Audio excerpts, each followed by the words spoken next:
아빠와 함께하는 세계사 제10장 세상에서 가장 메마른 땅 동양을 잇는 운하. 페루, 볼리비아, 칠레가 벌인 태평양 전쟁. 오스만 투르크 제국의 영토의 절반을 잃었던 무렵에 남아메리카에서 5년 동안에 걸친 전쟁이 막 시작되고 있었어. 그 전쟁은 이 지구상에서 가장 메마른 땅을 서로 차지하려고 싸운 것이었단다. 우리가 제6장에서 우리는 삼국 동맹 전쟁에 관해서 이야기했어. 브라질과 아르헨티나와 우루과이 세 나라가 연합해서 파라과이와 싸웠던 그 처절한 전쟁을 기억하고 있겠지. 그 삼국 동맹 전쟁이 일어난 지 14년 후에 또 한 번의 전쟁이 남아메리카의 또 다른 세 나라 사이에서 터졌던 거야. 이번 전쟁은 남아메리카의 서쪽 해안에 자리 잡은 세 나라에서 일어났어. 세 나라 중에서 페루가 가장 북쪽에 있는 나라인데, 이 나라는 적도 바로 아래에 있어. 페루 서쪽의 수백 킬로미터 해안선에는 태평양의 파도가 닿지만 해안에서 내륙 쪽으로 들어가면 얼마 가지 않아 완만한 땅이 갑자기 솟구치면서 하늘을 찌르듯이 높은 산이 막아선단다. 바위 투성이에다가 늘 머리에 흰 눈을 쓰고 있는 안데스 산맥이 페루의 한가운데에 마치 등뼈처럼 내리뻗어 있거든. 페루의 바로 아래에 있는 페루보다 길이는 짧고 훨씬 더 통통한 나라는 볼리비아야. 볼리비아도 한때는 해안선을 가지고 있었지만 지금은 그렇지가 않아. 볼리비아 땅에 해안선이 없어지게 된 사연을 지금부터 이야기하려는 것이란다. 볼리비아의 바로 아래에 있는 나라가 칠레야. 칠레는 남아메리카의 대륙의 남쪽 끝까지 내리뻗은 가느다랗고 기다란 나라야. 볼리비아 땅이 오렌지 같은 모양이라면 칠레는 국숫가락 같아. 칠레 땅은 길이가 폭의 10배 이상이나 된단다. 그 전쟁은 볼리비아와 칠레가 볼리비아 남부와 칠레의 북부에 걸쳐 있는 너무도 황량하고 인적이 없는 아타카마 사막을 놓고 다투는 데에서부터 시작되었어. 두 나라는 그 사막의 국경선조차도 긋지 않고 지냈어. 굳이 국경선을 그을 필요조차도 없었거든. 아타카마 사막은 소금과 모래와 용암이 굳은 돌뿐인 황무지였단 말이야. 그 사막은 미국의 저 유명한 데스밸리보다도 15배나 더 메마른 땅이라는구나.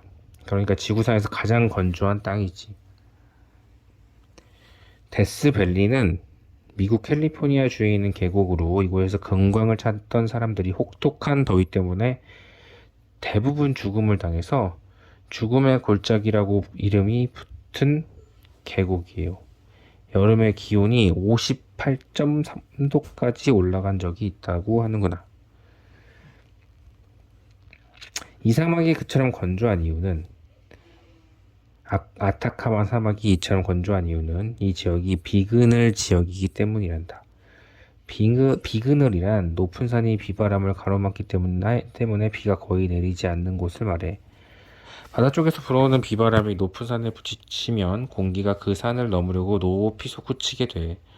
그런데 위로 올라가는 공기는 차츰 온도가 낮아지고 그러면서 공기가 품고 있던 수증기가 응축되어 비가 내리게 돼. 그래서 산을 넘은 공기 속에는 더 이상 비를 내릴 수증기가 남아있지 않아.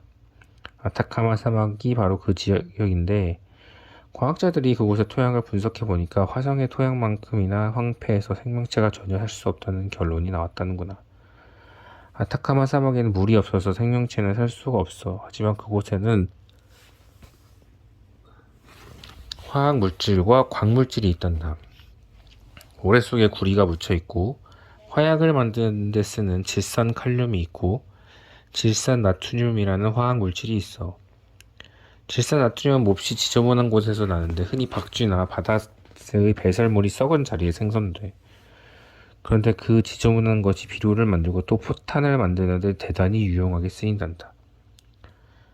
칠레의 광부들이 구리와 질산나트륨을 캐러 아타카마 사막에 들어갔어. 그러자 볼리비아가 그 사막의 일부는 자기들 땅이니까 거기서 광물을 캐려면 볼리비아에 세금을 내야 한다고 주장했어.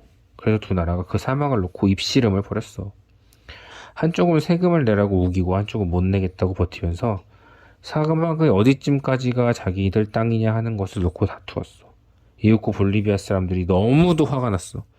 그래서 볼리비아 관리들이 아타카마 사막으로 달려가서 칠레의 광산 회사가 지어놓은 건물과 광부들이 쓰는 연장과 캐어서 쌓아둔 것을 빼앗았어.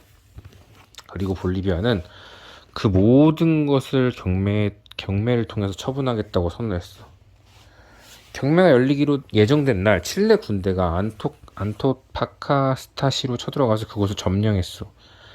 아토파가스타시는 아타카마 사막의 해변에 자리 잡은 볼리비아의 항구 도시야. 세계의 각 나라에서 온 상공들이 아타카마 사막에서 운반해 온 광물을 실어가는 곳이지. 그 항구를 점령한 칠레는 이제부터 아타카마 사막은 칠레의 것이고 따라서 그곳에서 캐낸 광물도 모두 칠레의 것이라고 주장했어. 그러나 2주일 후에 볼리비아가 칠레에게 선전포고를 했어. 그러나 볼리비아는 자기 혼자서 칠레와 맞붙으려는 것이 아니었어. 볼리비아는 2년 전에 페루와 조약을 맺었는데 두 나라가 언제나 서로에게 동맹이 될 것이고 특히 칠레와 싸우게 될 때에는 반드시 돕는다고 하는 내용이었어. 그러니까 당연히 볼리비아는 페루에게 도움을 요청했지. 그러나 너무도 메말라서 뱀조차도 살지 못하는 그 사막에서 전쟁을 치르기가 너무도 어려웠어. 그래서 세 나라는 태평양의 바다에서 싸웠단다. 그래서 이 전쟁을 태평양 전쟁이라고 불러.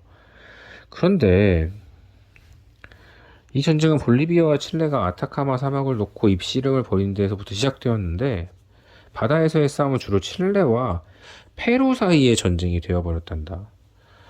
엄청나게 긴 해안선을 가진 칠레는 남아메리카에서 그 어느 나라에서에도 뒤지지 않을 만큼의 강력한 해군을 가지고 있었어. 그러나 볼리비아는 해군이 거의 없었고 페루의 해군은 우아스카르와 인디펜던시아라는 이름의 두 척의 철선이 전부였단다.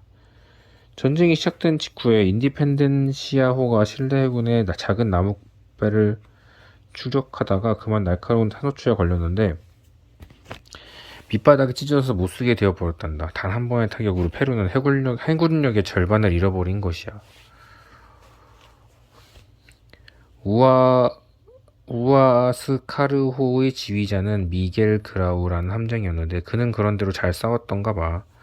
6달 동안 미겔 그라우 함장은 칠레 해안을 따라 오르내리면서 칠레 배들을 공격하고 칠레 상인들이 항구에서 꼼짝 못하도록 만들었어. 그러나 마침내 칠레 해군은 매우 격렬했던 해전에서 우아스카르호를 궁지에 몰아넣었어. 그라우 함장은 전사했단다. 그의 부하들은 우아스카르호를 칠레에게 빼앗기니 차라리 바다에 가라앉혀버리려고 배수구를 모두 열어 젖히고 있었는데 칠레의 수병들이 제때 우아스카르호에 우르르 올라가서 배를 구했단다. 이제 칠레가 페루로 쳐들어갈 길이 훤히 뚫렸고 칠레 군대가 곧장 페루를 침공했어. 태평양 전쟁이 육지로 싸움터를 옮긴 것이지. 페루의 대통령은 외국으로 달아났어. 칠레군은 페루의 수도 리마를 공격해서 남쪽 일대를 불태워버렸어. 하지만 페루는 그 후 3년 동안이나 항복하기를 거부했어. 그러나 마침내 남쪽 해안선의 일부를 칠레에게 넘겨준다는 조건으로 평화조약을 맺지 않을 수가 없었어. 볼리비아도 칠레에게 땅을 내주어야 했는데 해안선을 몽땅 잃어버리고 말았단다. 그날부터 볼리비아는 육지에 갇힌 나라가 되었어. 바다로 나갈 길이 없어진 거야. 그리고 칠레는 아타카마 사막과 그곳의 광물을 독차지하게 되었어. 그 후 칠레는 여러 해 동안 전쟁을 치르기 위해서 폭약을 만들어야 하는 나라들에게 질산 나트륨을 팔아 막대한 돈을 벌어들였단다. 페루는 이 전쟁에서 이루 말할 수 없는 고통을 당했어. 전쟁이 끝나고 나서 보니 수만 명의 병사를 잃은 것은 고사하고 도저히 감당할 수 없을 만큼의 빚을 지고 있었어. 칠레와 평화조약을 체결한 후에 페루 사람들은 너무도 비참해진 자신들의 삶에 슬퍼하고 분노하다 급기야는 서로 갈라져서 내전을 일으키고 말았단다. 그 내전은 7개월 동안이나 계속되었어. 한편 볼리비아 사람들은 해안선을 몽땅 잃어버린 것에 대해 분노를 삭힐 수가 없었던가 봐. 태평양 전쟁이 끝난 지 100년도 훨씬 지난 2004년에 볼리비아의 대통령이 칠레 북쪽 끝 부분의 해안선이 진짜 주인이 누구인지를 놓고 볼리비아와 칠레가 이제라도 충분히 논의를 통해서 차근차근 따져보아야 한다고 주장하기까지 했단다. 지중해와 홍해를 이은 수에즈 운하. 남아메리카에서 태평양 전쟁이 시작된 그 해에 이집트에서는 통치자가 권좌를 이뤘어. 이집트라는 나라의 이름을 들으면 너는 무엇보다 먼저 피라미드 속에 깊숙이 묻힌 미라와 상온의 벽에 새겨진 상형 문자와 갈대를 엮어 만들어서 나일강을 오르내리는 배와 코브라 모양의 왕관을 쓴 파라오 같은 것들을 떠올리겠지. 그러나 파라오가 이집트를 지배했던 시절은 까마득한 옛날이고 중세 시대에 이르러 이집트는 이슬람 제국의 일부가 되었어. 1500년 중엽에는 오스만 투르크가 이슬람 제국을 정복했어. 그래서 이집트는 오스만 투르크 제국의 먼 변방이 되었어. 오스만 투르크 제국에서는 그 땅에 대해서 관심을 가진 사람이 거의 없었단다. 1805년에 오스만 투르크 제국 군대의 한 장교가 이집트의 권좌를 빼앗았어. 이름이 무하마드 알리인 그 장교는 자기가 오스만 투르크 제국의 술탄의 이름으로 이집트를 통치한다고 주장했어. 그러나 당시 오스만 투르크의 제국의 술탄은 너무도 힘이 약했기 때문에 무하마드 알리는 술탄의 통제를 받지 않고 이집트에서 모든 일을 자기 마음대로 할 수 있었단다. 근데 이집트를 유럽의 여느 나라와 비슷한 나라로 만들고 싶었어. 그래서 유럽의 대학교에서 교수들을 초청해서 학생들에게 유럽에관해서 가르치게 했어. 그는 또 영토를 더 넓히려고 바로 남쪽에 붙어있던 수단을 침공해서 그 땅의 일부를 빼앗았어. 프랑스 군인들을 고용해서 병사들을 훈련시켰단다. 이집트는 날이 갈수록 강해지고 현대화되어 가고 유럽의 여느 나라들과 비슷해졌어. 무하마드 알리가 죽은 뒤에는 그의 아들 사이드 파샤가 뒤를 이었어. 아버지와 마찬가지로 사이드 파샤도 자기가 오스만 투르크 제국의 술탄의 신하라고 주장했어. 그러나 이번에도 오스만 투르크 제국에서는 이집트 통치자에게 관심을 가지는 사람이 거의 없었단다. 그러나 사이드 파샤는 유럽의 모든 나라들이 이집트에 관심을 가지지 않을 수 없도록 만드는 중대한 결정을 내렸어. 프랑스의 어느 토목 회사가 지중해 남쪽 해안과 홍해 왼쪽 끝을 잇는 운하를 건설하겠다고 제의를 했는데 사이드 파샤가 허락했던 것이야. 나중에 수에즈 운하라고 불리게 되던 지중해와 홍해를 잇는 운하가 건설된다는 소식이 전해지자 유럽의 모든 나라들이 귀를 쫑긋 세웠어. 그 운하가 뚫린 다음에 유럽의 나라들이 인도와 중국을 비롯한 극동 지방의 여러 나라들과 교역을 하는 방식이 달라질 것이기 때문이었어. 이제까지는 상선들이 아프리카의 서부 해안을 따라 내려가서 남쪽 끝을 돌아서 다시 북쪽이나 동쪽으로 항해해야 했지만 그 운하를 통과한 다음에 지중해에서 곧장 홍해로 건너가서 동쪽으로 향해 나가기만 하면 되거든. 수심 약 8m, 길이 약 160km가 될 이 운하가 완성된다면 유럽에서 동양까지의 뱃길이 무려 9,600km나 짧아지는 것이었어. 수에즈 운하는 10년 만에 완공되었어. 공사가 진행되던 중에 사이드 파샤가 죽고 그의 조카인 이스마일 파샤가 뒤를 이어 이집트의 통치자가 되었어. 이스마일의 통치는 시작부터가 아주 좋았어. 그가 이집트의 통치자가 되고 4년 후 오스만 투르크 제국의 술탄이 그에게 캐디브라는 칭호를 내렸어. 그 무렵에 오스만 투르크 제국은 이집트에까지 미칠 힘이 없을 만큼 허약해졌는데도 여전히 이집트를 그들의 영토라고 주장하고 있었단다. 하여간에 이스마일이 오스만 투르크의 제국의 술탄으로부터 캐디브의 칭호를 받았다는 것은 그로서도 그저 조금만 기쁘고 말 경사가 아니었어. 캐디브는 군주를 뜻하는 고대 페르시아어인데 터키어로는 왕 혹은 최고 통치자라고 뜻한단다. 2년 후인 1869년에 캐디브 이스마일이 수에즈 운하의 개통을 축하하기 위한 공식 행사를 개최하고 전 세계 여러 나라의 지도자들을 초대했어. 프랑스의 황후 프로이센의 황태자, 오스트리아의 황제를 비롯해서 수십 명의 통치자들과 대사들이 수에즈 운하의 첫 배가 나타나는 순간을 지켜보았어. 개통 축하 행사를 직접 보았다는 영국의 어느 귀족은 이렇게 썼단다. 참으로 거창하고 빛나는 광경이었다. 유럽 모든 나라의 국기들을 내건 50척의 군함이 축포를 쏘고 군악대가 연주를 하고 운하 양편의 모래밭에는 고대 이래의 이집트 땅에서는 다시는 보지 못했을 성대한 축제 현장을 함께하려는 일념으로 멀리서 혹은 가까이에서 말을 타고 혹은 낙타를 타고 가족을 모두 데리고 온 아랍 사람들과 베두인 사람들의 천막이 구름 같았다. 한바탕 폭죽이 터지고 세계 각국의 명사들이 나서서 연설을 하고 기독교 목사들과 이슬람 지도자들이 축사를 하고 또 한바탕 폭죽이 터지고 먹고 마시는 잔치가 벌어졌어. 이스마일 파샤는 또 귀빈들을 위해서 바로 그 행사장에서 특별히 오페라를 공연하게 할 계획이었어. 이탈리아의 작곡가 주세페 베르디가 고대 이집트의 영웅적인 군인의 이야기를 그린 아이다를 쓰고 있었어. 수에즈운하 개통을 축하하는 작품으로 그만한 작품이 다시 없겠지만 베르디는 제때에 작품을 완성하지 못했어. 그래서 대신에 이탈리아의 어느 광대의 이야기인 리골레토가 공연되었단다. 이집트의 케디브 이스마일 파샤의 지배는 날로 변성해가는 것 같았어. 근데 이집트를 더 강한 나라로 만들려는 야심으로 여러 방면에서 위대한 계획을 세웠어. 학교를 개선하기 위하여 먼저 여자 아이들을 위한 반을 만들었고 전국 곳곳에 새로운 도로와 철도를 놓았어. 그가 직접 강독하여 새로운 공장과 면직 제조 공장을 지었어. 미국에서 남북전쟁 때문에 목화 농장이 많이 파괴된 이후 이집트 면제품의 수요가 엄청나게 많아졌거든. 그는 또 바로 남쪽에 있는 수단을 공격해서 땅을 빼앗아서 이집트 국경을 홍해 해안까지 넓혔어. 그러나 이스마일 파샤는 그의 계획들을 실행하느라고 돈을 너무 많이 썼어. 그래서 어느 때부터인가 프랑스와 영국한테 돈을 빌리기 시작했어. 그가 다스리는 동안만 해도 이집트는 1,000만 달러가 넘는 빚을 졌단다.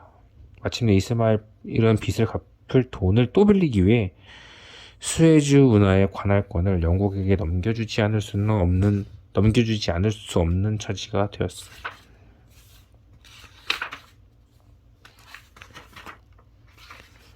그러나 그 돈으로도 빚을 다 갚을 수가 없었단다. 프랑스와 영국은 빌려준 돈을 도로 받아내려고 이집트의 국고를 자기들이 관리하겠다고 나섰어. 그리고 돈을 전부 받아냈단다. 그것이 이스마일 파샤가 몰락의 길로 들어선 시초였어. 그는 이집트의 돈뿐만 아니라 이집트 정부까지도 남의 손에 넘겨주지 않을 수 없게 되었던 것이지. 4년 후에 프랑스와 영국은 오스만 투르크 제국의 술탄에게 이제는 이스마일 파샤를 물러나게 해야 할 때가 되었다고 말했어. 그 무렵에 오스만 투르크 제국의 술탄은 러시아와의 전쟁에서 패한 직후였어. 그는 프랑스와 영국의 요구를 거절할 힘이 없었지. 그래서 이스마일에게 권자에서 내려오라고 명령했어. 아니, 프랑스와 영국의 요구를 그대로 전했다고 해야 할까? 어쨌거나 이스마일은 술탄의 명령과 프랑스, 영국의 압박을 저항할 힘이 없었어.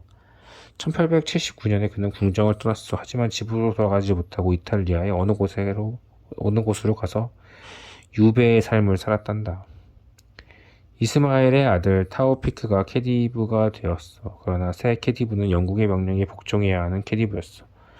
영국이 사사건건 간섭을 하고 명령을 해대자 이집트의 분노가 날이 갈수록 커졌고 급기야는 장교들이 중심이 되어서 반란을 꾸몄어.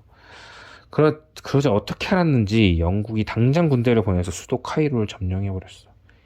이제 이집트는 정복당한 땅이 되어버렸고 영국은 곧이어서 수단까지도 점령해버렸단다. 인도가 그랬던 것처럼 이집트는 이제 영국의 속국이 되었어. 해가 지지 않는다는 대제국이 조금 더 커진 것이었지. 끝.